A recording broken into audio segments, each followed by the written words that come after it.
Hello, everybody. Thank you all for joining. We are going to wait just a minute or two. I see people are filing in right now. So we'll get back to you in about a minute and we will start.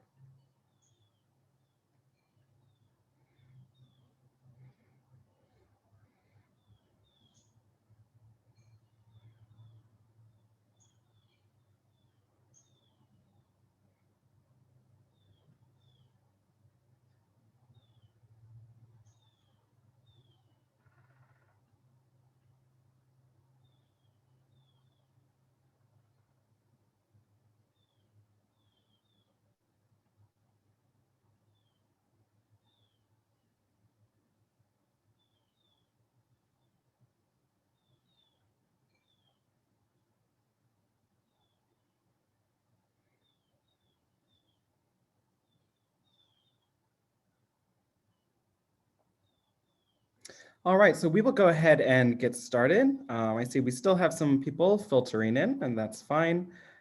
So good morning, everyone, or good afternoon, good evening, wherever you may be.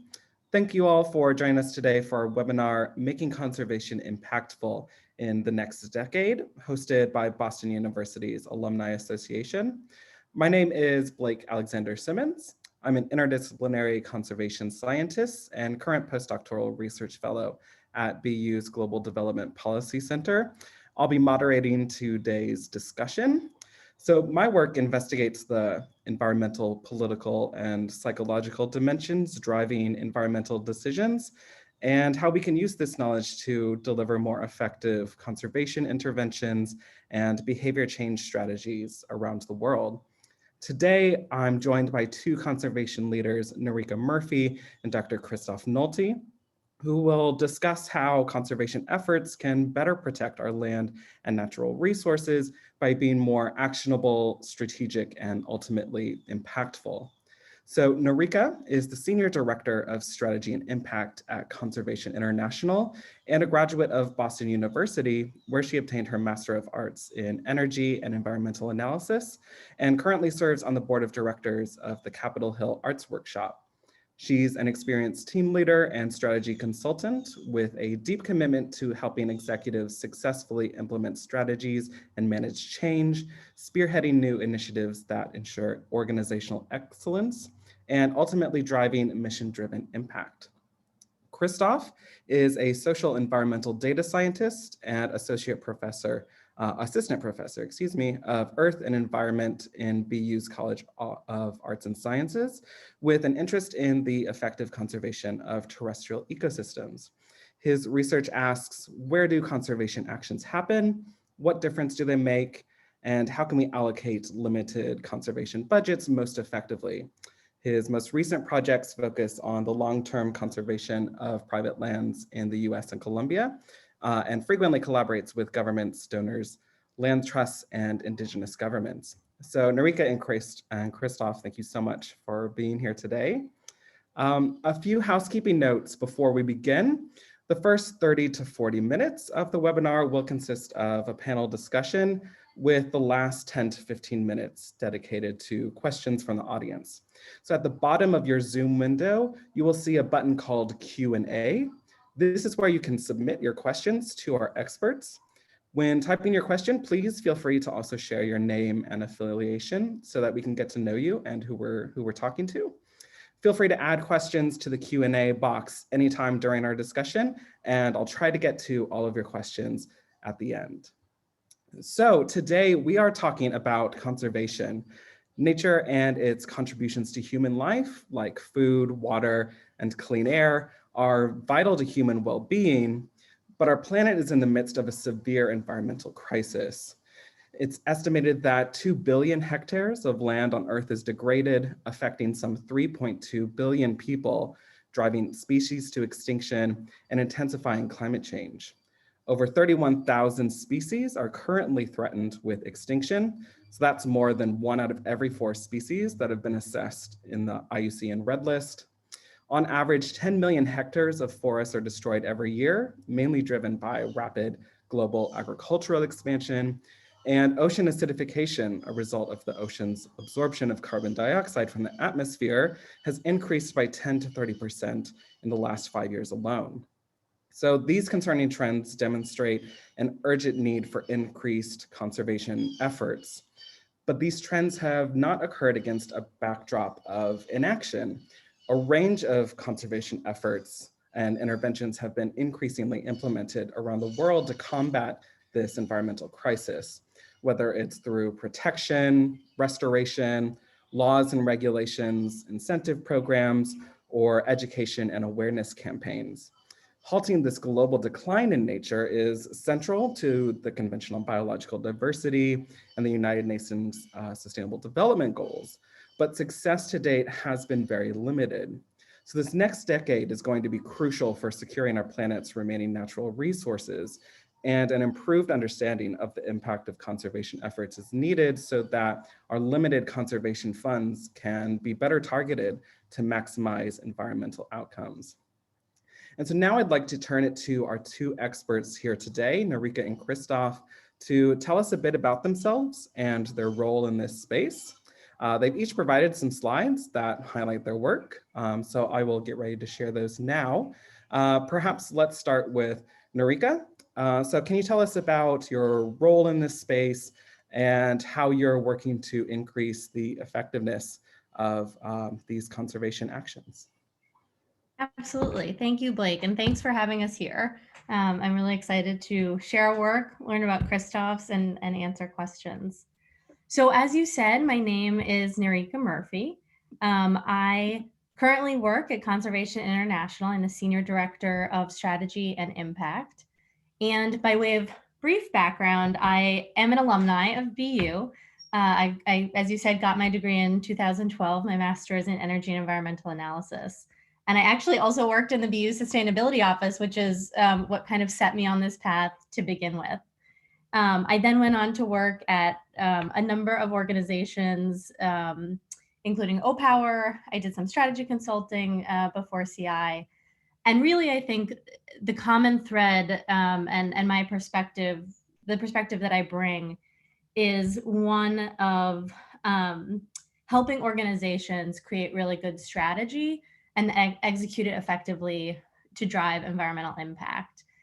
So strategic planning, change management, operating models, standing up new programs that help maximize that impact.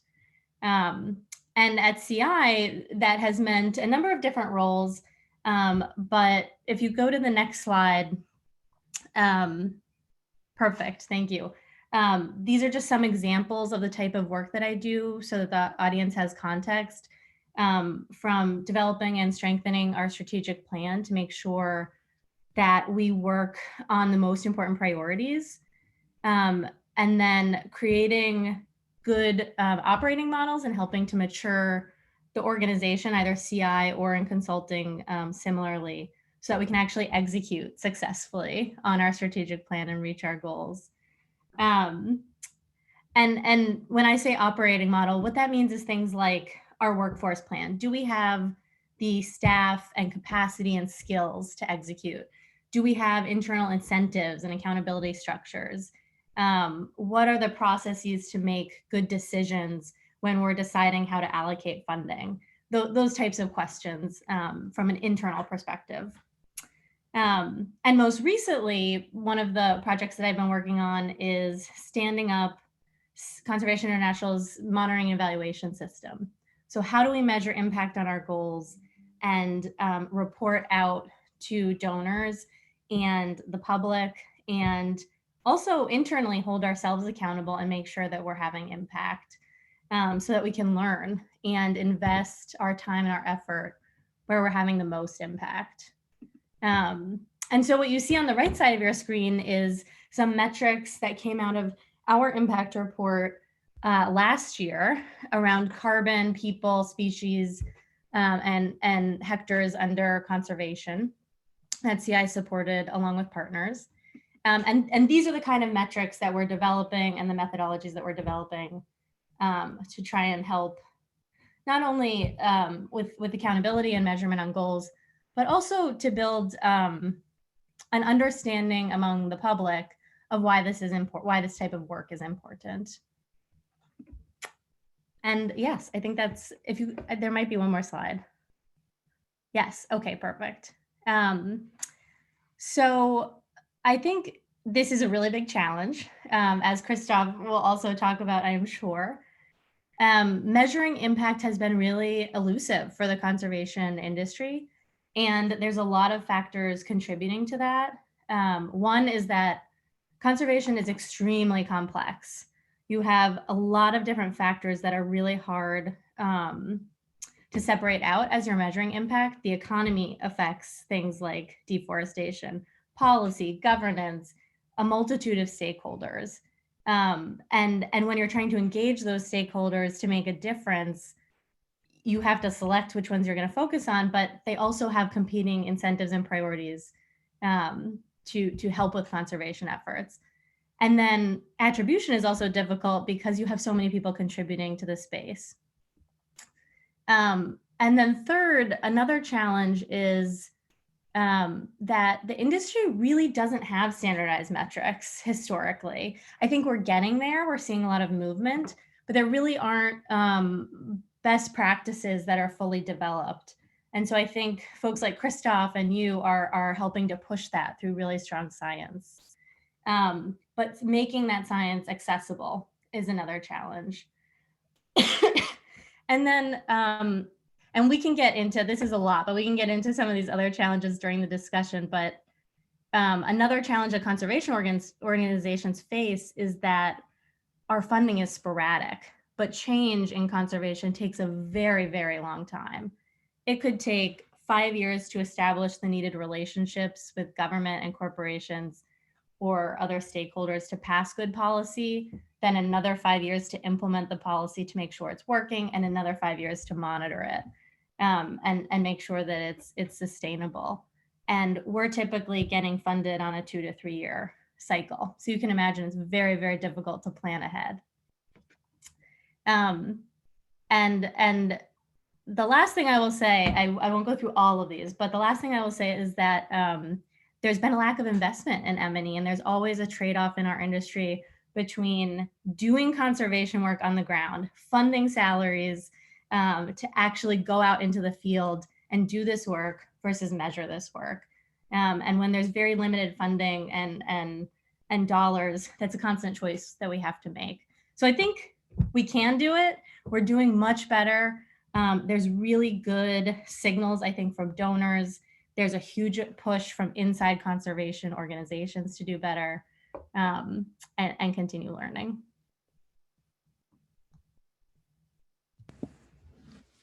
Great. Thanks so much, Nirika.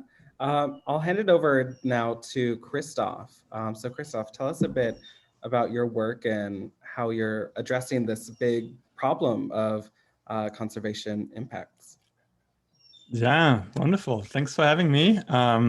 Super excited to be on this panel with Nirika. I really don't get enough chances to talk about those issues with someone who is really inside and in such a key position. So this is exciting. Yeah, so my work in a nutshell is about making information about the causal impacts and cost of conservation interventions accessible, transparent, understandable. In a nutshell, that is that. And to indicate why that I think that is so important, it might be useful to just tell a brief story of an archetype of a conservationist, which doesn't exist per se, but which I think many people that are in conservation might be slightly familiar with. And so here's the story. So if, let's say you grow up in the 80s or 90s or 2000s, you wonder what to do with your life. You see, okay, what are the world's problems? Environment. Okay, sign me up. I want to dedicate my life to this. You go to school, you learn a lot of interesting things about the environment. Perhaps you learn a lot of interesting things about people. But at least by the time you get into the field and then say, okay, now I'm ready to make a difference, you realize that you're up against other people's interests. And so that might be anywhere from large companies mining oil to the single mother that tries to make a living on a slopey agriculture plot that is very unproductive next to a threatened species habitat, right? So conservation is about changing behavior. Changing behavior is hard. And the longer you're in there, the more you realize that well, you either have the choice of trying to push people with regulatory changes or to pull people, which then often brings the cost on you, for example, incentive systems, et cetera, or really rearrange incentive structures on the ground. But it's hard. And so at the same time, you want to have a job, you want to keep a job, your donors want to have good stories. And so but your donors also don't see the ground often. So what this can create, or the incentive structure that it creates, and I'm just saying it that way because I don't know everything that's happening in conservation. So that would be far too much of a claim to say that this is how conservation works. But the incentive structures it creates is an inflation of promises that conservation organizations will compete with each other for telling stories about how much impact they make, while knowing, but not necessarily reporting all the failures from which we could learn, not necessarily measuring impact as the difference they make, but rather as other substitute indicators that don't tell us the difference they make. And so I wouldn't be a researcher if I knew how big of a problem that is. That's precisely what the research is. But it's clear that we have that there are some problems within that space. For example, we know that baselines for carbon offsets are overreported. There is clear evidence for that. We know in the United States that forest carbon offsets go to places that were already protected. Not only, but also. We know that easements, tax incentives for conservation have been abused and are still being abused. So there are players within that realm that are not making a difference or that are not playing well. And those who are trying to make a difference have to compete against those in their stories. So that is why I think it is really useful to level this playing field and to be able to hold everyone up to the same standards of impact and cost. Impact means both ecological impact and social impact. The impact that you have on the justice side might matter just as much as you have on the ecological side. And so with that somewhat too long preface, just a quick intro, let's go quickly over the slides to show what we're currently doing at the lab.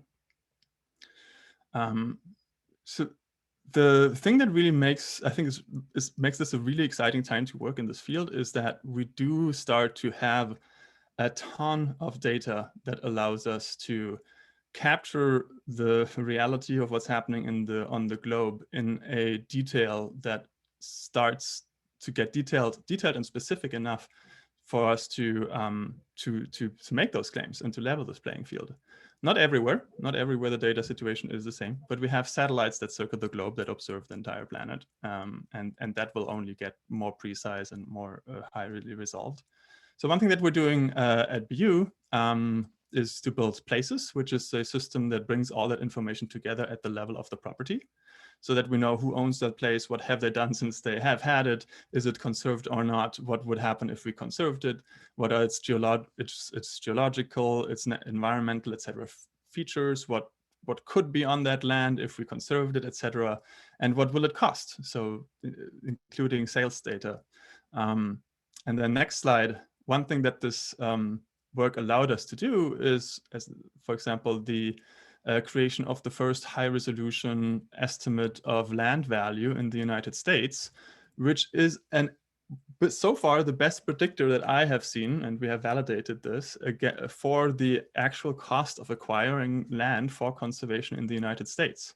And what I found while we were doing this is that the cost of conserving land at scale for species, for flood protection, were massively underestimated in some of those studies by a factor of 35. So once you have an idea of both what causal impact an intervention makes and how much it costs, then you can do what you can show on the next slide. And this is work that was led actually by Blake. This is our first collaboration, in which we showed that if President Biden's administration now signs up for conserving 30% of the United States by 2030, then deciding what to conserve and what matters will have massive implications for what places we should conserve. Whether we aim for the conservation of species, for the conservation of carbon, or just getting to 30% for as cheaply as possible, leads to massively different spatial patterns and outcomes. Only 2% of the United States was showing up in all those 4 goals.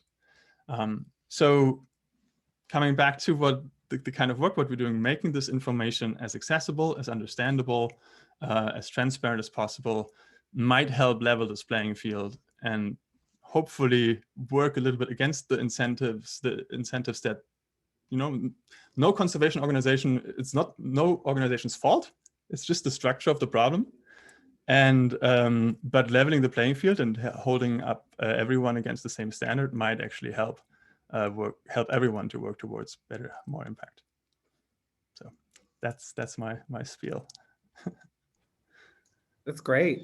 So yeah, thank you, Christoph. Thank you, Nirika, for sharing, you know, what it is that you do and how you're really helping us to figure out what this problem is and trying to fix it. I think that's going to be really important for this next decade or decades of conservation. In particular, sort of as we move into this new decade, we're seeing nations, you know, setting their eyes on 2030 and 2050 and trying to envision what a sustainable future might look like and how do we get there. So for example, the Convention on Biological Diversity's latest draft of the post-2020 Global Biodiversity Framework targets to aligns with what Christoph just talked about, Biden's 30 by 30 plan. So by 2030, protect and conserve at least 30% of the planet through well-connected and effective system of protected areas and other effective area-based conservation measures. So that sort of key word again of effective conservation is coming through. So with these emergence of new global conservation targets, I think it's really important that now we have to reflect on what conservation approaches have worked in the past and where they've worked, why they've worked. And so I'd like to ask, based on both of your experiences, can you talk about what makes conservation strategies and interventions successful? And what can we learn to ensure that we move in the right direction? You know, in particular, are there any universal truths about what works and what doesn't, or what organizations need to do to ensure success? So I may hand it over to Christoph for your thoughts. Yeah, thank you. That's a good question. Universal truths. Are there universal truths? So if universal truth would be about, is there an emerging scientific consensus of what works and what doesn't, I would say no. And that's for 2 very specific reasons, I think, because I think there are some universal patterns possibly. But first, why don't I think that we will find an agreement on what works and what doesn't per se? I think the first thing is that very often we're looking at different objectives. If you're looking at what works or what doesn't, there are plenty of claims in the literature that, or just in practice, of things that, well, we have tried it in the past and it doesn't work. Like one of the most common one is fortress conservation, the idea that we will strictly protect a certain piece of land, exclude everyone. That doesn't work, that has failed. That is only partially true. Like it has not worked for the people that are around it, for sure. It has worked in many cases for biodiversity. There are plenty of parks where you see a clearly drawn line on the satellite image, and inside the park it's protected, so it has worked for conservation. So very often this idea of what works and what doesn't depends on what indicators do I use to evaluate this intervention against. So once we agree that all of those indicators matter, at the very least, the ecological impacts, the social impacts, and the cost, then we have, I think, a better point to move towards a consensus about perhaps not what works per se, but rather like what are the outcomes that we expect to happen if we do a certain intervention. Then the second reason why I think we're not yet really moving towards a consensus, is that we are often grouping interventions that are very different into one. One example is payments for environmental services.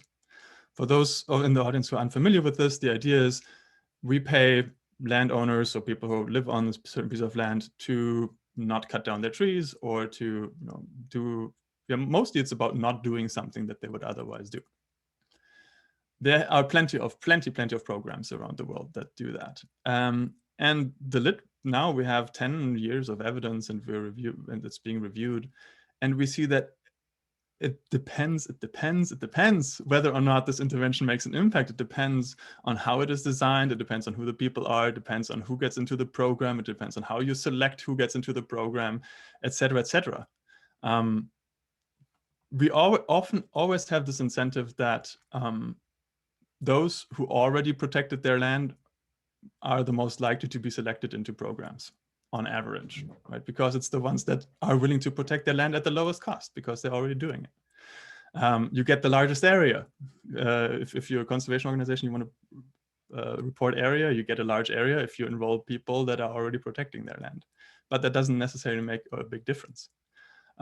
So while I think that we're not yet there to say, this kind of intervention works in all cases and that we might never get there, I think having a consistent way of having a consistent set of indicators to evaluate interventions against, and making it clear that all those things matter. And then looking into the mechanics of the specific interventions. How do you actually have a selection process that makes impact, that increases the likelihood that you have an impact? Or is it rather a selection process that increases the likelihood that you have a large area? Or that you have good stories to tell, right? All of which might be important outputs for organizations. So I would say we're moving in that direction, but I think for me at least, it's too early to claim that there are any universal truths. Yeah, I definitely agree, Christoph. Being familiar with that space, it seems like it's so context specific for all of the diversity of interventions that we have out there. I wonder, Nirika, if you also see the same kind of problem in the organizational space, or from your experience working inside organizations, is there more proof that some things are always more likely to work or generate success? It's a really, really good question. Excuse me. And my first role at CI actually was to fly out to field programs, projects in our field sites, and specifically ones that were struggling to deliver on time or for some reason, and understand why that was, and then help them become more effective and impactful. And we saw a lot of the same patterns that you guys just mentioned, from stakeholder engagement to upfront project planning. And, I think the original question, what makes interventions successful and impactful? I think that I have observed, and other folks at CI have observed, some really important best practices. One is, Christoph, what you mentioned or alluded to, which is multi-stakeholder engagement from the beginning. A government can create a protected area and there's no funding to enforce it. So it sits on paper and the same logging continues. A corporation can commit to buying sustainable coffee, but if Conservation International isn't there to help train on good and sustainable management practices, there may not be any sustainable coffee to buy, right? So you have to engage multiple different stakeholders, think about multiple different incentive structures at the same time. And CI believes, and part of our approach is engaging the local community. And I think that is a second lesson learned that I saw from our field programs, is there is a huge amount of local knowledge and local context in every single project that is critical to design it successfully. And that can be really complex factors about the ecosystem, but that can also be really important local context that you would never think of coming from, you know, an NGO where I sit at a desk in Arlington. Like, in this month, we get a monsoon and this road is going to be blown out. And if we don't take that into account, we're going to be 3 months behind in delivering on this project. So that's the second thing, is really building on local knowledge, and also investing, I think, in local capacity and local stakeholders. It's not sustainable to expect that organizations like Conservation International or the Biden administration in the United States can fund this stuff forever. We should be building capacity of local communities to care for these resources themselves. And then third, I think funding science and funding baseline studies is really important. The more information we have up front, the better our solutions can be that we're designing. So all three of those things, stakeholder engagement, local expertise, science, all of that really leads to a fourth kind of collective best practice, which I would say is strong upfront planning, and strong theories of change, detailed action plans, milestones, make a really big difference investing in that planning upfront. And the kind of fifth best practice I will add is the way that funding is structured makes a huge, huge difference. So a lot of our donors don't necessarily fund us to write great project proposals and design great projects. They fund us after the fact, and we have to cover those costs. And similarly, a project might only be 3 years. So who is sustaining that work afterwards? So long-term funding makes a huge difference. And if you look across the board at Conservation International's work and what locations, what work has been the most successful and led to the most impact, I think you would, I haven't like studied this from a scientific standpoint, but I think from a common sense standpoint, you would see that our most impactful work is where we have had long-term funding. Donors who are deeply, deeply invested in a place and are willing to be patient and continue to fund that location and the conservation work that we're doing over multiple years, because that's the time frame that it really takes to create sustainability and see impact.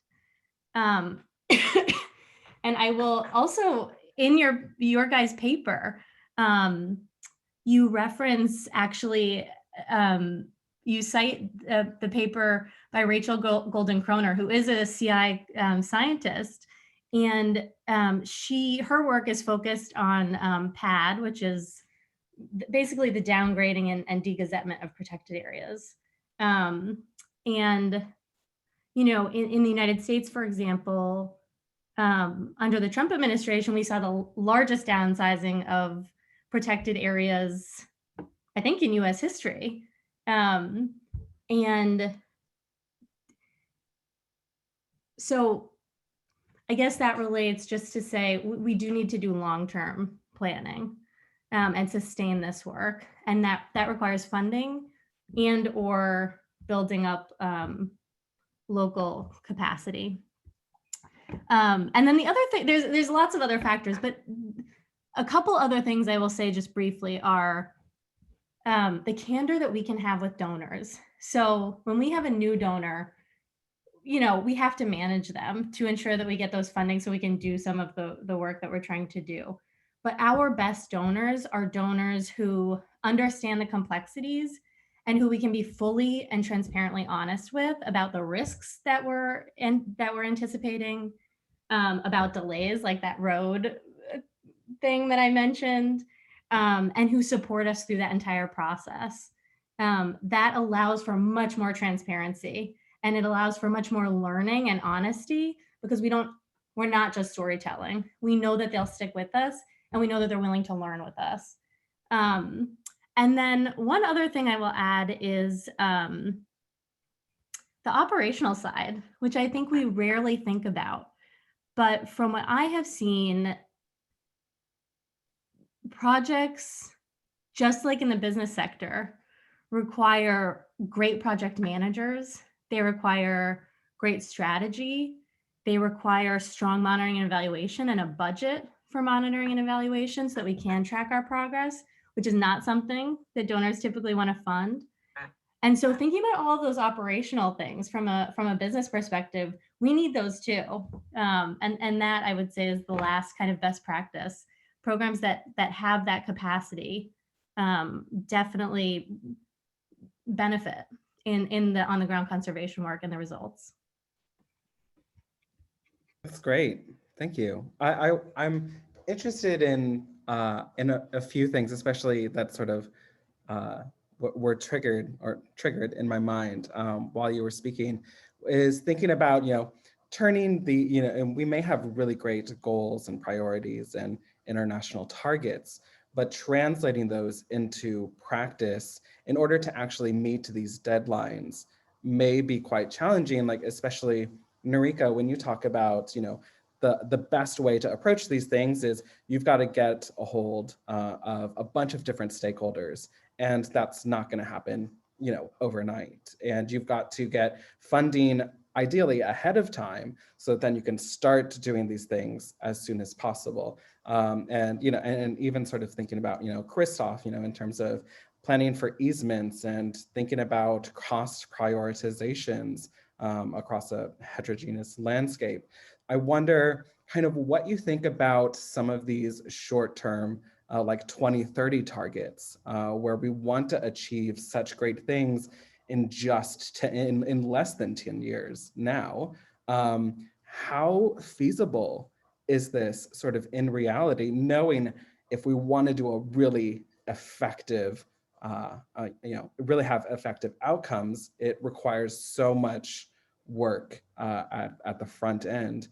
How realistic, I guess, is it to achieve some of these things with such ambitious targets in a relatively short amount of time? I don't know if Christoph or Nirika, whichever of you wants to discuss that.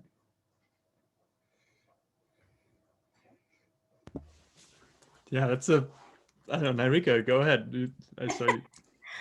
My answer is going to be pretty short. I think these are really ambitious targets. And yeah, they require a huge amount of upfront investment. And the timeline is really short. And as we've both talked about, conservation takes time and is extremely complex. But I also believe that you have to start somewhere and you have to start now. And delaying is clearly not an option because, climate change we're already feeling the effects of climate change. It's already impacting people's daily lives. So we need to double down and implement good policy now, build capacity now, create good science that we can learn from and constantly enhance our approaches and increase our success, get more stakeholders engaged and involved. So is it feasible on a 30-30 timeline? Maybe not. It's going to be really hard. But I don't think that changes the path forward. Yeah, I would agree. I think, well, two things. One, its obvious function is that it's a rallying call, and it's valuable for that. It's already bringing a lot of people together across the country. It's already moving people. So I think as a rallying call, as an idea, this is where we want to go. If you want to build a ship, don't bring people together and give them hammers and tools, but like let them dream about the wide ocean. I think that's what it is, and for that it's valuable. Whether it's ambitious, that's of course it's ambitious, but it interestingly depends quite a bit on what you consider protected. If you just consider protected the land that is protected from conversion right now in the United States, we're already at almost 30%. But that's not what I think the call is about. It's about actually protecting it from other human uses, or ideally optimizing it for both nature and people in some kind of fashion. And so what that 30% means in that context is far from clear. And that's why depending on how you frame those 30%, they're not ambitious at all or extremely ambitious. So as a comparison, Germany, if you look at the World Database of Protected Areas, my home country, Germany, is one of the best protected countries in the world. But that's because almost all of the protected areas you see on there are just protecting landscapes in their current form, which are heavily intervened and far cry from, let's say, wilderness spots in the United States. So yeah, ambitious, especially if you consider it to be really about stricter types of protection, but a valuable rallying call. Yeah, I would great. echo that quality really matters, and this is basically what your paper says, quality matters, and we need to be thinking about standardized metrics that really measure that and hold ourselves accountable. And I would say too, those metrics shouldn't just be environmental. They need to focus on human well-being as well. And if you look across conservation organizations, I think many have moved in that direction to a more holistic perspective. This was actually one of the reasons the CI was founded, was to shift, and our mission actually changed at one point, was to think more holistically and include human well-being in how we measure success. But quality matters. Yeah. That's great. And Nirika, on your point about sort of, changing and adapting, it leads me to my next question, which is probably going to be our last big question. I see that we are running out of time very quickly. I can't believe how quickly this has gone. But so the last note before we go to Q&A is turning our focus now to the future. And essentially, where do we go from here? How do we make sure that we overcome all of these different barriers in the next 10 to 30 years? And, in the face of so much rapid global change and new knowledge, is it time that we start thinking about new types of approaches that maybe we haven't done before, new interventions or new strategies from the different actors that are becoming more and more involved? So the last sort of main question for both of you is, what changes would you like to see to drive more impactful conservation efforts and maximize those dual benefits for environment and society? Christoph, would you like to go first? Sure. That's such a big question. I will limit it to two things, which are ambitious enough. I think one is more agreement on how we think things work, in terms of what is it, if we're proposing certain interventions, what outcomes do we expect on the three dimensions that we just talked about: ecological benefits, human benefits, and equity within those human benefits, and cost. I think getting smart about that at large scales will be really key. Like once you understand what outcomes you expect from certain interventions, then in combination with having an idea of what you want to achieve, if you have those two things, you can prioritize. That last part, though, is a really, really difficult one. Consensus on what we want to achieve, we're not there in the slightest. Knowing what objectives matter, like deciding what objectives matter, recognizing that there are trade-offs between them. There will be trade-offs between keeping more carbon on the ground, keeping more species protected, growing the economy, achieving equity. Each intervention will act on all those axes, and each of them will act on them in a different way. If we cannot prioritize without having an agreement on how we care about those things relative to each other. And that's the really hard choice.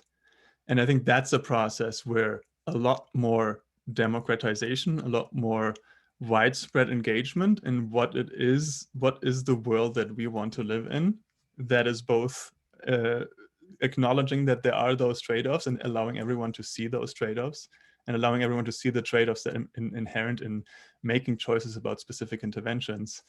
That would be something I would love to see more of. I think leaving it to just the politicians who are in power right now, or at a specific point in time, I mean, or leaving it to experts somewhere, does not give you the broad engagement with a certain idea of what the landscape should look like in the future. And yeah, and so that requires also citizens that are interested in understanding how the reality looks like, and are not afraid of facing the reality that there are really strong trade-offs, and that all the decisions we make have to engage those trade-offs in some capacity.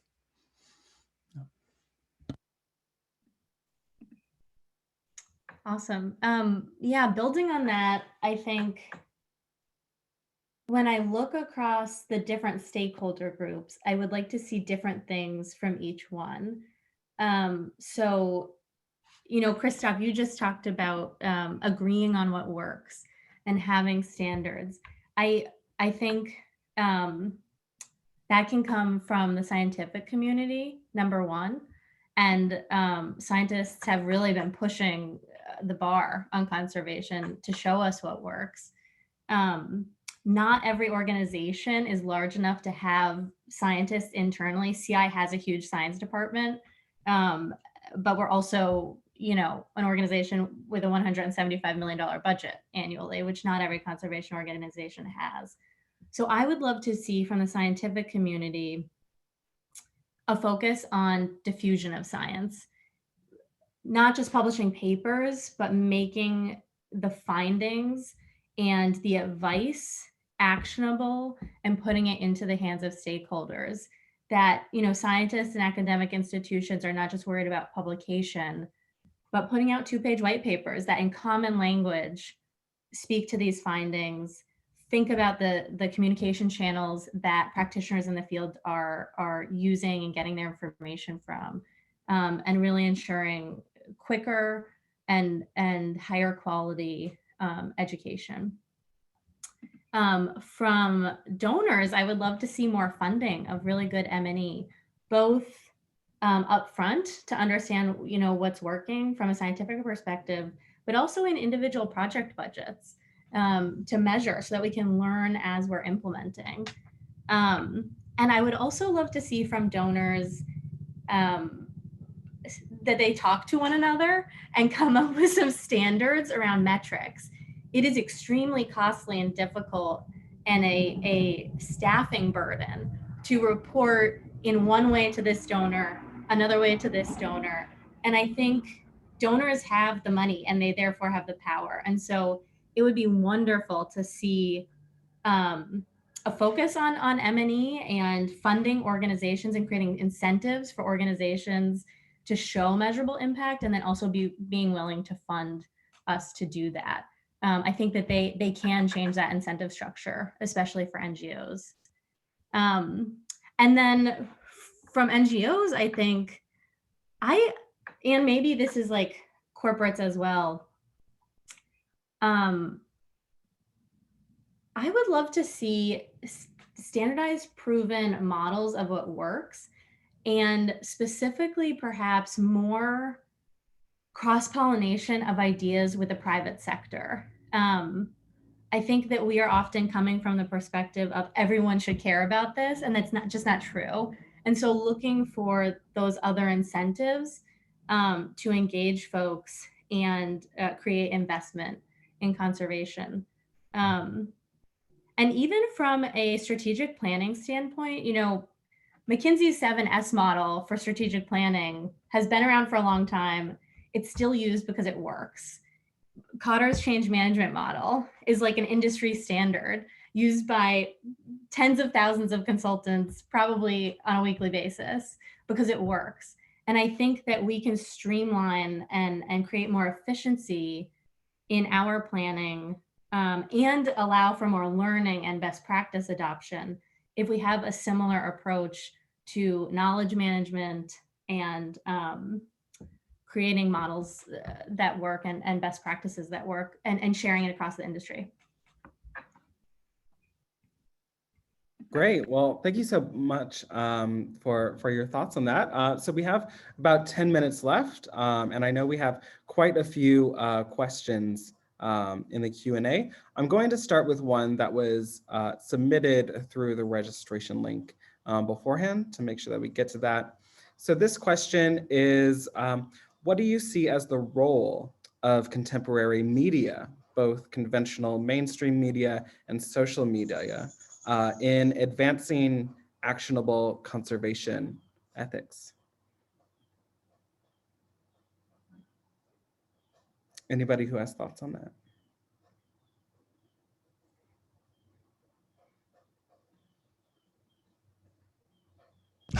That's a hard one. Good question. Not a topic I've thought a lot about, to be completely honest. I think educating the public is really, really important. The media plays a huge role in influencing public opinion, putting pressure on policymakers, putting pressure on corporations. And I think that with that level of influence comes responsibility. And the media has the power to and should prioritize stories that educate and also dispel some myths. So highlighting work that is really important and that people should be caring about and following, and highlighting the actors who are doing good and bad in that space. Things like a carbon tax, renewable energy, protecting irrecoverable carbon ecosystems that really matter for climate mitigation, not just, as Christoph said, area that's already fine and no, it's not under threat. I think that the media can do that research up front to educate the public, and a smarter public leads to more accountability. Yeah, I think I would echo the educating the public part, absolutely. Perhaps, yeah, with education, I really mean inviting those who are really interested in thinking through the complexity and the detail. Why am I saying this? I feel that the public interest sector, if I may say so, is always behind on the private interest sector, because private interests tend to be quicker, and so for so many what I would say unfortunate outcomes of conservation programs are because happening for very complex reasons.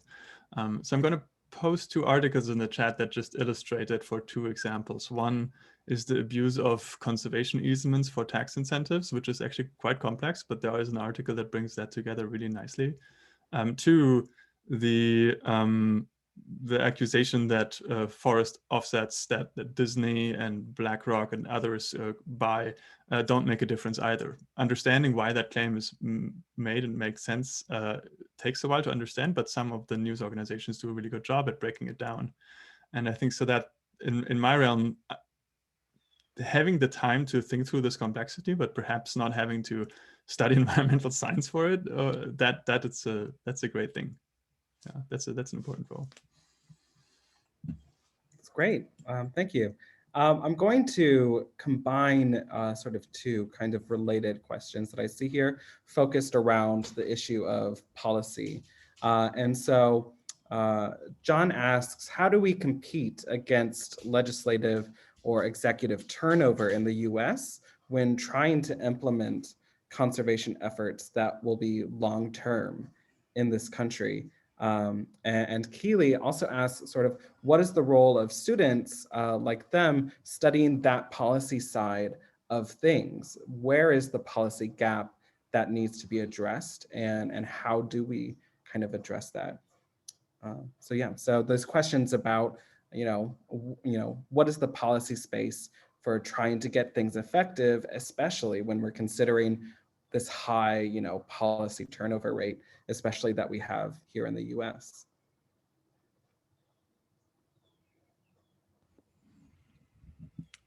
Perhaps one quick idea on the former. Not that this is a real solution for everything, but I think one thing that's fascinating for me as someone coming from Europe, where I have sometimes the impression that the regulation around nature conservation is relatively stable, is to see in the United States, where you have this pattern of presidents declaring lots of national parks before they leave office, and then the next president taking them down again. But it's not the first time that this has happened. This idea lots of American conservation organizations have increasingly invested in instruments that are almost hard-coded into the regulatory landscape once they happen, and specifically conservation easements, which are partial permanent restrictions on a parcel that are very hard to take back, are one example of actions that transcend legislative cycles.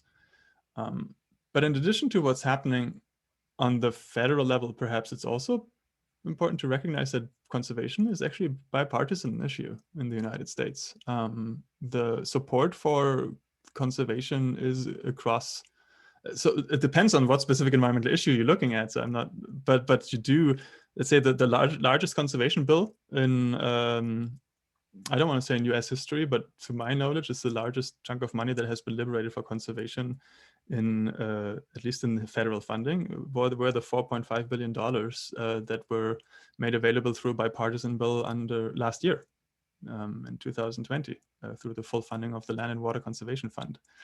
So while certain things switch around at the higher level, like you do also have a broad base that goes across parties for, well, perhaps with different visions of what conservation means, but certainly for more conservation.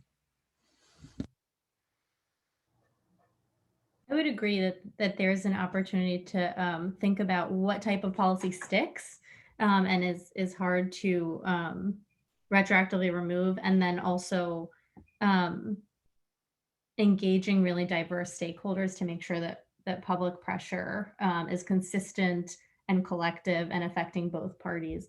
I would also add that this is a challenge for Conservation International, actually, that we can work really, really hard to build momentum and buy-in from government actors to protect an area, and then there's an election cycle and we lose 4 years of work and have to wait till the next election cycle.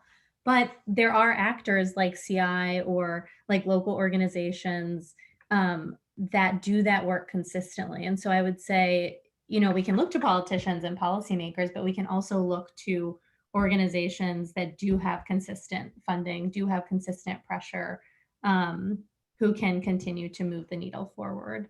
So understanding who those organizations are, who is being effective, is also a good way to think about it. Great. I'm also going to combine this, maybe our last question, depending on how quick the answers are going to be, but I'll combine questions from Katie and Susan, which are about speaking to stakeholders and donors. And so Katie asked about, this idea of balancing environmental trade-offs. Katie loves the idea of turning to vertical farming to save wide swaths of industrialized farmland and increase food security in communities.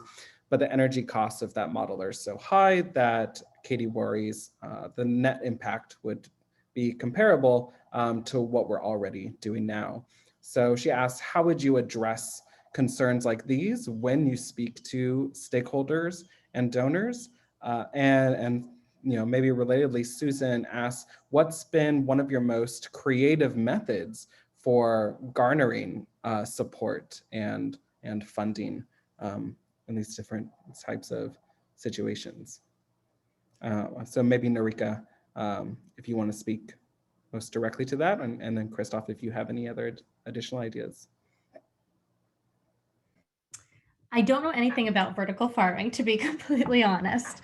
But I do think that, the challenge you get at, which is trade-offs, kind of leads me back to Christoph and Blake's paper and some of this discussion around standardized metrics, standardized models, and thinking carefully up front about what our goals and objectives are. And I think that weighing the pros and cons of any intervention, we should not just pick our favorite and shiny interventions or things that are just opportunistic and easy to implement. We should be thinking up front about what those concrete goals are, how we want to measure success, what is the cost of that success, what are the metrics that we're using, is it carbon stored, is it reduction in avoided emissions, and that having that standardization and having that upfront criteria allows you to compare more consistently across solutions and pick the ones that are most effective, and educate people on what's most effective and be able to back it up. So that would be my recommendation there. I'm not sure if I answered both questions.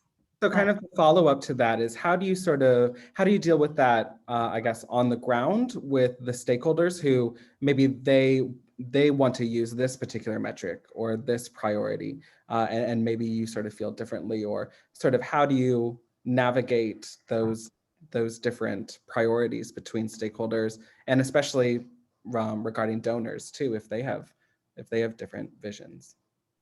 I'm actually very hopeful about donors. I think we're seeing an increase in focus on metrics and reporting from donors, especially our largest donors are pushing for this. I can say at CI, within the few years that I've been at CI, I think we're seeing, we have demand from our field teams and folks working in the field to do better M&E and invest in it. We have really great scientists in the field who care about this. Our executive team is deeply invested in improving our internal systems for M&E, and we're getting pressure from our donors, and not just CI. I think the industry, NGOs in general are getting pressure from donors to be able to report with more consistency. In fact, we just got some outreach from a really large donor who has just established some standardized metrics and is requiring all agencies that they fund to report on them. So I'm actually extremely hopeful. I think that there is movement in this space. I think we can always move faster, but I think a lot of different stakeholders are starting to value this and invest in this even more. That's great. So I know we're already out of time, but Christoph, I will give you the last word. If you want to share your thoughts on this issue, or just leave us with some profound philosophical direction for how we save the planet in 9 years. Oh yeah, that's easy. Okay, let me try to keep it really short. I think what I see in the question of Katie and Susan, if I try to bring those together, first off, I'm not a fundraiser. I'm not in the same space that Nirika is talking about. But what I do see is that that there is a perhaps untapped potential of taking people's desire to do something and to have meaningful personal impact, and link that directly to the ground, to those people who are in a position to help others have impact.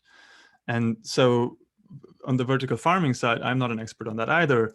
I assume that it is very resource intensive compared to other approaches. So it might not be the best investment from the public side if the goal is to have like more farmland available for nature. But that's just a hypothesis. I don't know. But what is clear is that this is something someone cares about, and then and linking that up to people who are willing to, let's say, have vertical farming on their structure and make that possible for cheap. That would be great. Similarly, a lot of the willingness to fund conservation is in cities. A lot of the places where you make conservation happen is in remote rural areas. Linking landowners, perhaps those with very limited current technologies, but certainly with cell phones, because cell phones are everywhere, to those fundings, to those willing to fund conservation. I think there's a massive untapped potential. I say untapped because there are people who are going into that space.